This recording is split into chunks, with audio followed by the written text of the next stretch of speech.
कल का दिन तो अभिमन्यु के जीवन का अंतिम दिन होना चाहिए और स्मरण रहे, सरल मृत्यु नहीं देनी है उसे।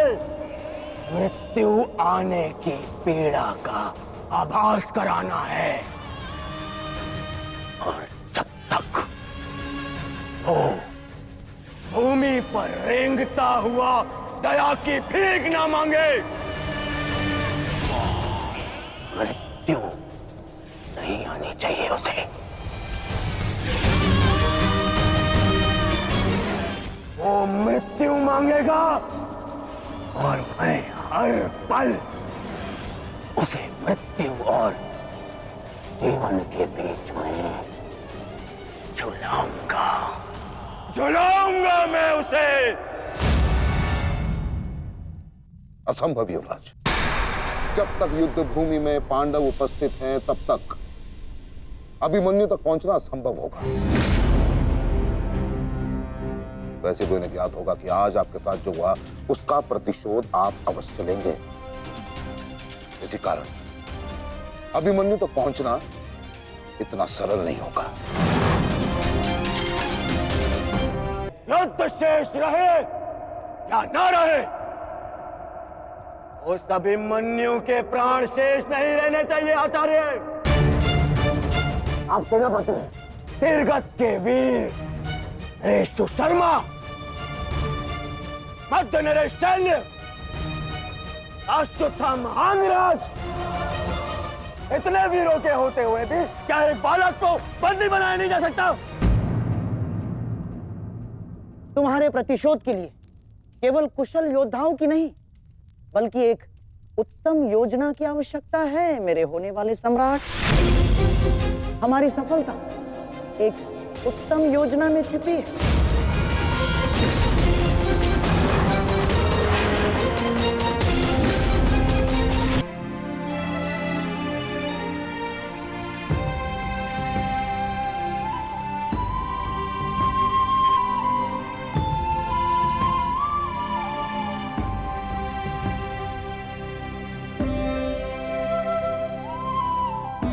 ऐसा क्या है जो आप चाहकर भी मुझसे नहीं कह पा रहे हैं सखा? ये रात का अंधकार भी आपके मुख पर आए हुए भाव मुझसे नहीं छुपा सकता। रात्रि के बाद दिन आता है सखी, उसी प्रकार जीवन के पश्चात मृत्यु आती है। सुख के बाद दुख आता है, और यही सृष्टि का नियम है। हमें अपने जीवन में सबके लिए तत्पर रहना चाहिए सखी।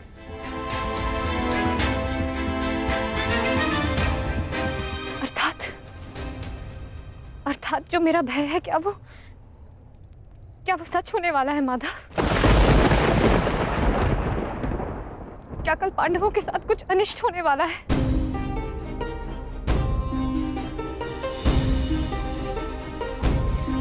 आप तो सब जानते हैं ना सखा। बताइए मुझे।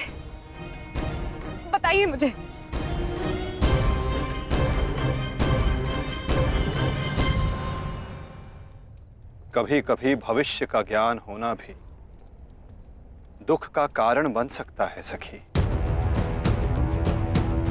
यदि समय के अनुसार मनुष्य को सत्य का ज्ञान हो तो वो स्वयं को संभाल सकता है। और आज तुम्हारी प्रसन्नता का दिन है सखी। आज तुम्हारे पुत्र ने तुम्हारे अपमान का प्रतिकार किया है। जाओ सखी, जाकर सो जाओ, क्योंकि जीवन की हर रात्रि सदैव सोने के लिए नहीं होती।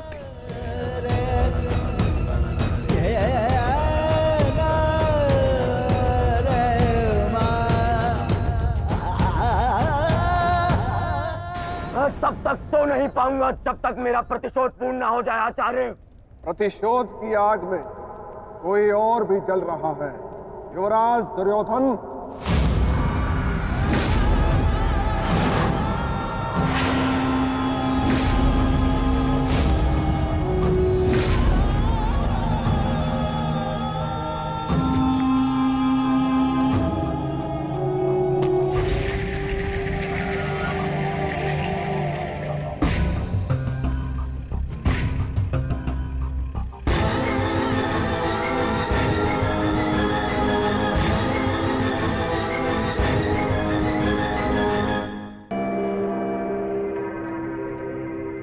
माता श्री सिंधु नरेश जयद्रथ। भूल को क्षमा किया जा सकता है, अपराध को नहीं। इस सम्मान के पश्चात मछली बचा तो ऐसा भयंकर प्रतिशोध होगा कि तुम पांचों की आत्मा कांप उठेगी। प्रतिशोध लूंगा। कल तुम्हारे साथ साथ मेरा प्रतिशोध भी पूर्ण होगा और मैं सम्मान सहित तुम्हारी बहन दुशला को अपना मुख दिखा सकूंगा।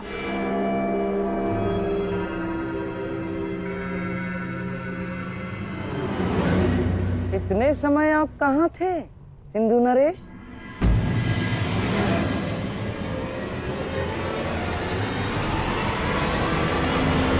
अपने अपमान के प्रतिशोध का प्रबंध कर रहा था।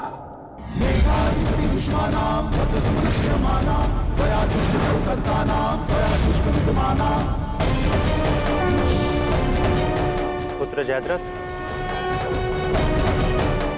मैं तुम्हारी तपस्या से प्रसन्न हूं। मांगो, क्या वर मांगते हो? महादेव, मुझे अपने प्रतिशोध का अवसर चाहिए। शपथ ली है मैंने, जब तक पांडवों के अपमान का प्रतिशोध नहीं लूंगा तब तक मुकुट धारण नहीं करूंगा। और वो दिन कल आएगा, कल आएगा वो दिन जब मैं पांडवों को ऐसी पीड़ा दूंगा कि वो जीवन भर नहीं भुला सकेंगे।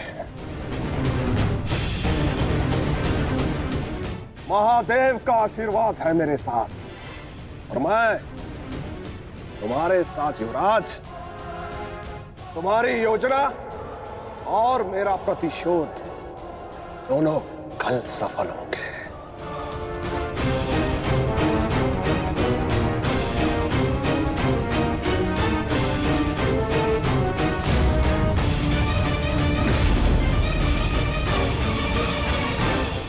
हर हर महादेव, हर हर महादेव।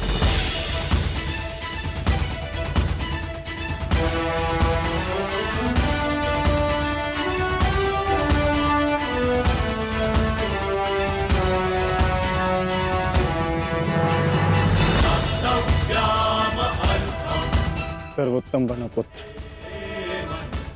संसार के सभी योद्धाओं में तुम्हें सबसे अधिक कीर्ति प्राप्त हो।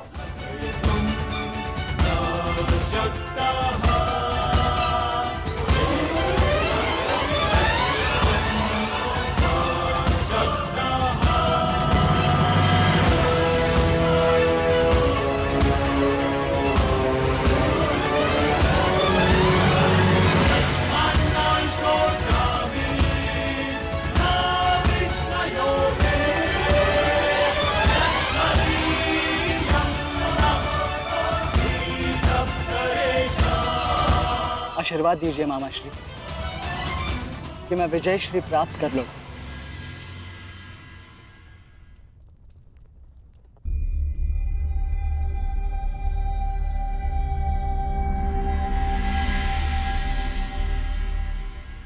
विजय तो कायरों को भी प्राप्त होती है पुत्र, परंतु कीर्ति और यश केवल शूर वीरों का मुकुट बनती है। मेरा आशीर्वाद तुम्हारे साथ है पुत्र। तुम युद्ध क्षेत्र में वो कीर्ति प्राप्त करो जो तुम्हें अमर बना दे।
क्या हुआ अंगराज?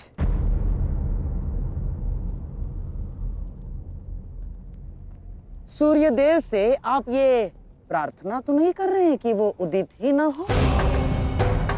अर्जुन को दिया वचन आपको पूर्ण करना होगा अंगराज।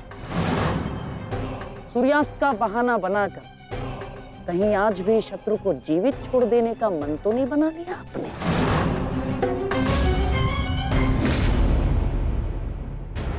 कभी कभी मौन रहने से प्राण बच जाते हैं। अब एक और शब्द अपने मुख से निकाला तो युद्ध आरंभ होने से पूर्व ही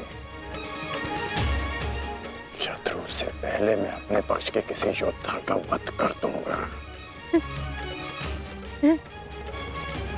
अंगराज, अंगराज आप क्रोधित क्यों हो रहे हैं? मेरे कहने का तात्पर्य केवल ये है कि आपके पुत्र वृषसेन की मृत्यु तो स्मरण है ना आपको? वृषसेन के हत्यारे अर्जुन का पुत्र ही आज आपका लक्ष्य होना चाहिए। बस मैं यही कहना चाह रहा था। कर्ण को स्मरण है मामाश्री।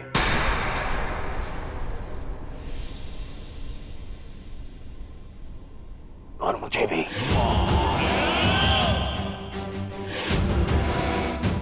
आज हम वृषसेन की मृत्यु और मेरे अपमान का प्रतिकार दोनों लेंगे। मैं केवल इतना जानना चाहता हूं कि इस प्रतिकार से पूर्व उस कौटे अर्जुन को मार्ग से हटाने का क्या प्रबंध करना चाहिए? उसका प्रबंध मैं कर चुका हूं मेरे होने वाले सम्राट।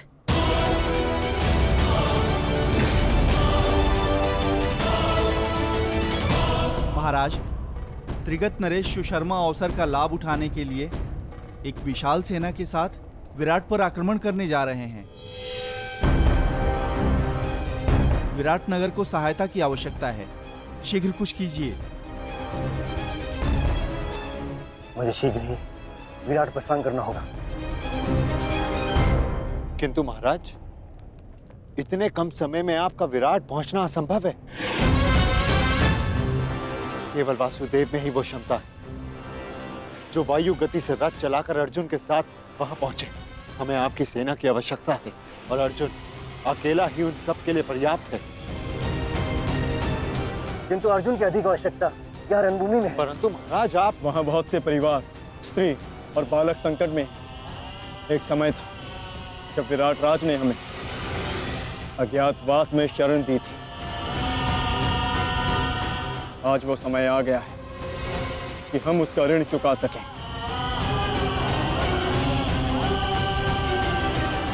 और फिर अभिमन्यु भी तो यहाँ है। मुझे इस पे पूर्ण विश्वास है। और मैं आपको विश्वास दिलाता हूँ पिताश्री कि युद्ध भूमि में आपकी कमी शत्रु को अनुभव नहीं होगी।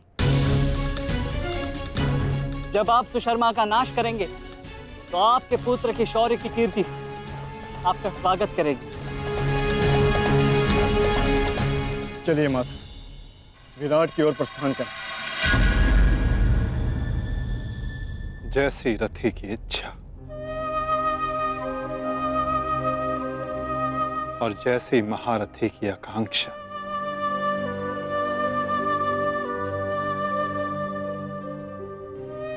आओ पार्थ।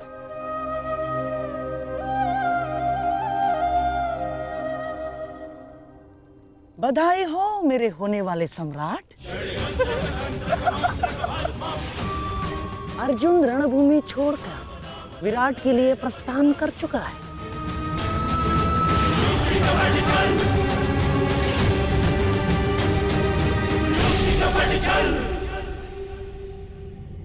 आचार्य द्रोण, समय आ चुका है। हमारी सेना को अपनी योजना अनुसार सज्ज कीजिए। जिस प्रकार चक्की का पत्थर एक ही चक्कर में अन्न के दानों को पीस देता है, उसी प्रकार हमारी यह सेना शत्रु सेना को एक ही चक्कर में पीस देगी युवराज। और अपनी सेना के नाश को रोकने के लिए आएगा वो ओ महावीर, अभिमन्यु, प्रभाव, हम उसके प्राण फाड़ लेंगे जिसने मुझे अपने बाणों के चक्र में फंसाया था। आज वो फंसकर मरेगा हमारे चक्रव्यूह में। युद्ध का 13वां दिन।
युधिष्ठिर, मैं कौरव सेनापति द्रोण चेतावनी देता हूं तुम्हें कि यदि तुम विजय प्राप्त करना चाहते हो तो इस व्यूह के भीतर आओ,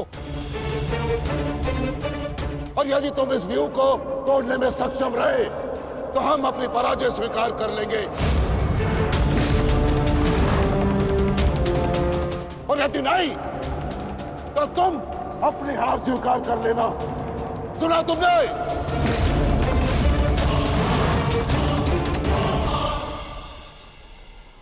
आचार्य द्रोण, हम अवश्य ही इस चक्रव्यूह को ध्वंस कर देंगे।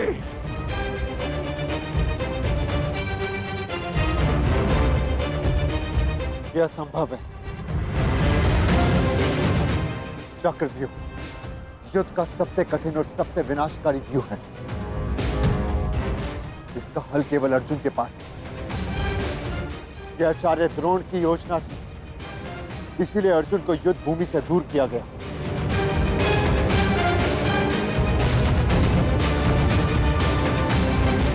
कोई तो मार्ग होगा। मार्ग है।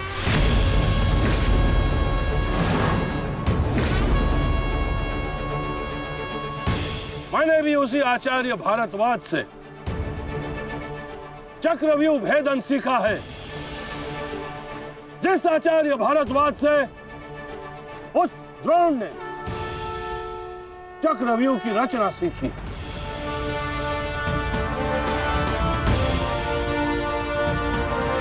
इस चक्रव्यूह का भेदन मैं करूंगा।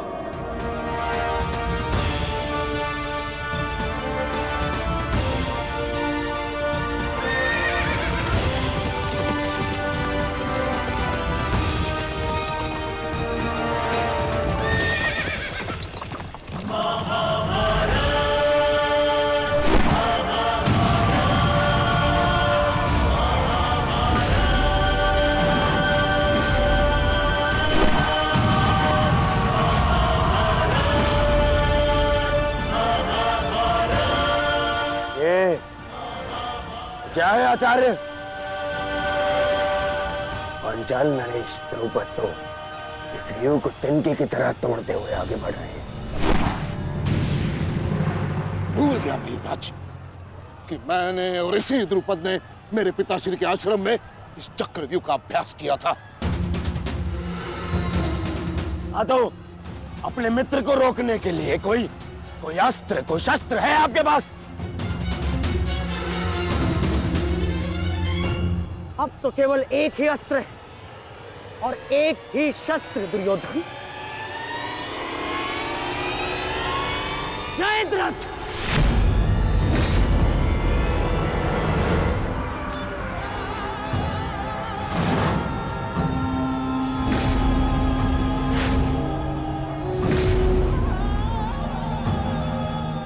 दशरथ, कदाचित द्रौपदी के पतियों द्वारा किया गया अपमान भूल गए हो तुम। इसीलिए द्रौपदी के पिता के समक्ष उपस्थित हुए हो। आज द्रौपदी के पति हो या उसके पुत्र, कोई मुझे नहीं रोक सकता।